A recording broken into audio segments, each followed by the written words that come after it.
శుభకార్యాలకు పూజార్ల కోసం వెతుకుతున్నారా? పూజారీస్.com లో అతి తక్కువ ధరలకే పూజార్లను ముందే బుక్ చేసుకోండి. వెంటనే కాల్ చేయండి. ఓం శ్రీ గురుభ్యో నమః. శ్రీ మహాగణాధిపతయే నమః. శ్రీమాత్రే నమః. కర్కటే పూర్వ ఫల్గుణ్యాం తులసీకాననోద్భవాం పాండ్యే విశ్వంభరాం గోదాం వందే శ్రీరంగనాయకీం. నీళాతుంగస్తనగిరితటీ సుప్తముద్బోధ్య కృష్ణం పారార్జ్యం స్వం శృతిశతశిరసిద్ధమధ్యాపయంతి స్వోచ్ఛిష్టాయాం స్రజినిగళితం యా బలాత్కృత్య భుంక్తే గోదా తస్యై నమైదమిదం భూయ ఏవాస్తు భూయః. శ్రీ భూనీల సమేత గోదారంగనాథ స్వామినే నమః. கத்துக்கழவை கணங்கள் பல கழந்து செத்தார்த்திஜலியச் சென்று செருச்செய்யும் குத்தமொன்றில்லாட கோவலர்தம் பார்க்கொடியே புத்தரவல்குல் புனமயிலே போதராய் சுத்தத்து தோழிமாரெல்லாரும் வந்து நின் முத்தம் புகுந்து முகில் வண்ணன் பேர்ப்பாட சித்தாதே பேசாதே செல்வ பெண்ணாட்டி నీ ఎత్తు కురంగం సా పారులేలోరెంబావాయ్. 11వ నాటి బ్రాహ్మీ ముహూర్తంలో నిద్రలేచినటువంటి గోదాదేవి మరి ఒక ప్రత్యేకమైనటువంటి లక్షణాలు కలిగిన చెలిని నిద్రలేపుతోంది. ఇటువంటి సాధకులు భక్తులు మనకి లోకంలో కనపడుతూ ఉంటారు. ఏమంటే చెప్తోంది, లేగదూడలు కలిగినవి అయినా లేగల్లాగానే ఉన్నటువంటివి అయిన ఆవులు ఉన్నాయట. అంటే లేగదూడలంటే లేత దూడలు, ఆవు దూడలు.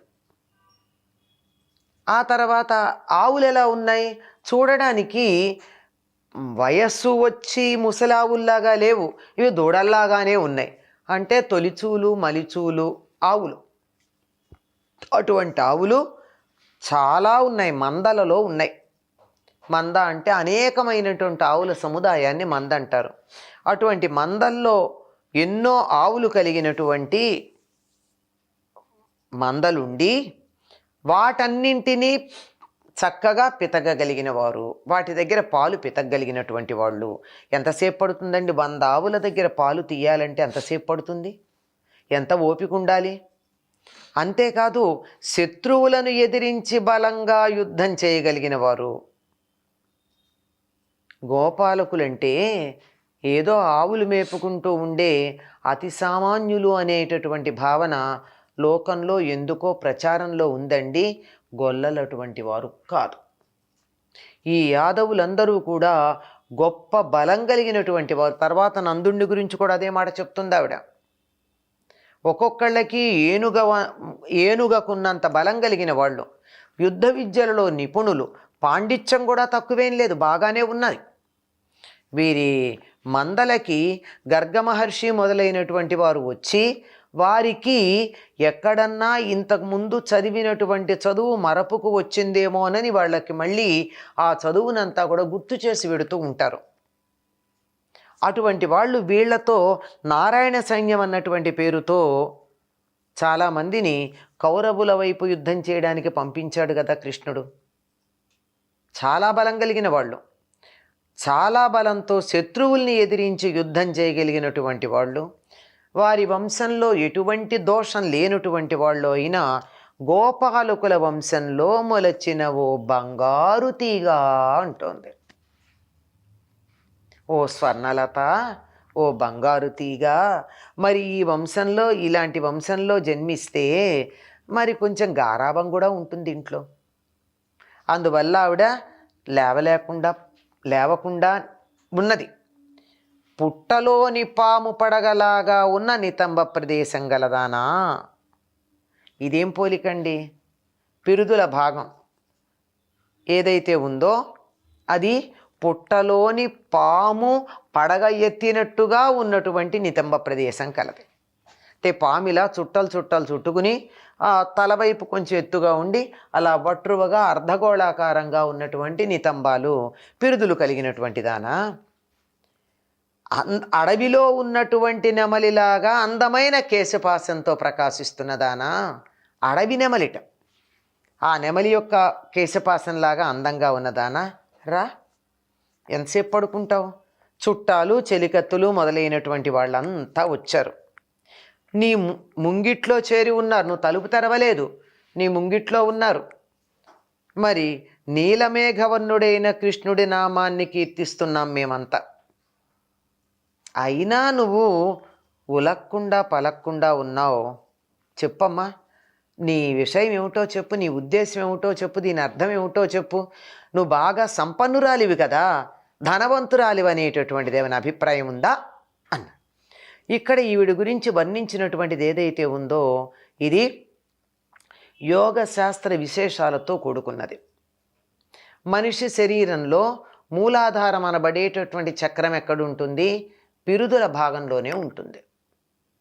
పిరుదుల భాగంలో కుండలిని ఎలా ఉంటుంది అంటే 3.5 చుట్టలు చుట్టుకున్నటువంటి పాములాగా ఉంటుంది. అందుకని పుట్టలో చుట్టలు చుట్టుకున్న పాములాగా ఉన్న పిరుదులు కలిగిన దానా అంది. అంటే కుండలిని గురించినటువంటి ఒక విశేషం చెప్పిందనమాట. పైగా ఎలా ఉన్నది? బంగారు తీగలాగా ఉంది. ఎవరిలో అయితే కుండలిని ప్రచోదనం అవుతుందో ఆ కుండలిని ఎలా ఉంటుంది అంటే మెరుపు తీగలాగా ఉంటుంది. మెరుపు తీగ ఎలా ఉంటుందో అలా విద్యుత్ తీగ, తటిల్లత, అలా మెరుపు తీగలాగా అలా తడుక్కొని మెరుస్తూ సన్నగా ఒక్కసారి మెరుపు తీగ ఎంత వేగంగా మెరిసి ఆరిపోతుందో అంత వేగంగాను మూలాధారం నుండి సహస్రారం దాకా, అంటే పిరుదుల భాగం నుండి కపాల భాగం దాకా ఒక్కసారి పైకి వెడుతుంది. కనుక మూలాధార స్వరూపిణి, యోగ స్వరూపిణి, యోగము సిద్ధించి కుండలిని ప్రచోదనమైనటువంటి లక్షణం కలిగింది అనే మాట ఇక్కడ సూచనప్రాయంగా చెప్పడం జరిగింది. ఆవిడ జుట్టు ఎలా ఉందట? వెనకాల భాగాన్ని వర్ణిస్తున్నారు గనక అడవి నెమలి పింఛంలాగా ఉందిట. అంటే ఆ కేశపాశం అడవి నెమలి పింఛంలో ఎన్ని రంగులు ఉంటాయండి? జుట్టు అన్ని రంగులు ఉంటుందా? ఉంటుంది. ఎందుకంటే నూనె రాచి, నల్లని జుట్టు నూనె రాచుకుని ఎండలో నిలబడితే దాని మీద నెమలి పింఛంలో ఎన్ని రంగులు ఉన్నాయో అన్ని రంగులు ప్రతిఫలిస్తాయి. అలా నున్నగా మిలమిల మెరిసిపోయేటటువంటి జుట్టు ఉంది. ఈ నెమలి పింఛంతో పోల్చడంలో విశేషం ఏమిటంటే సర్పానికి నెమలికి పడదు, కానీ ఈ సర్పానికి నెమలికి పడతాయి. ఈ సర్పం మనిషిలో ఉండేటటువంటి కుండలిని స్వరూపం. ఈ కుండలినికి అధిపతి అయినటువంటి వాడు కుమారస్వామి. ఆ కుమారస్వామి యొక్క వాహనం నెమలి. వీటిని సమన్వయం చేసుకుంటే అద్భుతమైనటువంటి భావన మనకు కలుగుతుంది. చిన్న పిల్ల గోద, ఆ పిల్ల మాటలలో ఇన్ని యోగశాస్త్ర రహస్యాలు మనకి ఈ పాసురాల్లో దర్శనమిస్తూ ఉంటాయి. అటువంటి గోదమ్మ తల్లికి నమస్కారం చేయడం తప్ప మనం ఏం చేయగలం? ఈనాడు నిద్రలేపుతూ ఉన్నటువంటి గోపిక యోగ సిద్ధురాలుగా మనం చెప్పుకోవలసి ఉంది. ఈ యోగ సిద్ధురాలికి మంచి వంశము, బాగా పాలు ఇచ్చేటటువంటి ఆవులు కలిగినటువంటి, ఆవులని పాలు తీయగలిగినటువంటి కుటుంబ సభ్యులు ఉన్నారు అంటే ఈ గోవులకి, గోవు నుండి వచ్చేటటువంటి పాలు ఇవన్నీ కూడా అమృతము, యోగం వల్ల వచ్చేటటువంటి ఆనందామృతం మొదలైనటువంటి వాటితో మనం అన్వయం చేసుకోవాల్సి ఉంది. సూచనాప్రాయంగానే ఇందులో ఉన్నటువంటి మహార్థాన్ని తెలియచెప్పడం జరిగింది. అటువంటి గోదాదేవికి నమస్కారం చేయడం తప్ప మనం అర్థం చేసుకుంటున్నాము అని అనుకోవడం ఒక చిన్న భ్రమ. అర్థం చేసుకునే ప్రయత్నం మాత్రమే చేస్తున్నాం. ఆ తల్లికి నమస్కరిస్తూ స్వచ్చిష్టమాలికా బంధగంధబంధురజిష్ణవే విష్ణుచిత్తతనూజాయై గోదాయై నిత్యమంగళం. స్వస్తి.